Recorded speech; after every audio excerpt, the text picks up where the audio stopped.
The answer to this is a little bit more complicated than yes, if you ask, they need to answer.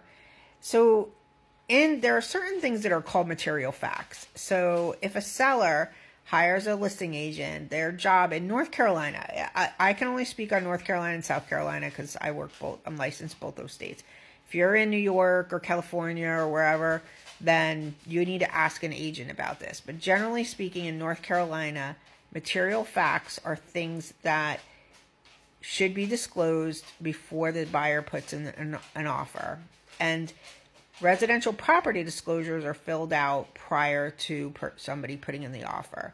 So the agent has a duty to disclose material facts that they can see with their eyes. So in your example of a septic, perhaps if they knew that there was an issue with the septic tank, maybe they saw it or smelled it or flushed the toilets, they should be flushing toilets when they're looking at houses, then they need to make everyone aware that there's that problem. If the seller knows there's a problem, they can put no representation on their property disclosures, just saying, I'm not representing anything.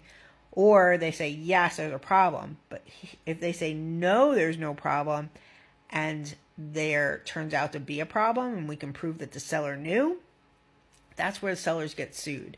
So we are an as-is state here in North Carolina and a buyer beware state. So it is a little on the buyer side to figure things out once they go under contract. That's why it's super important to have a really good buyer's agent when you're buying in North Carolina.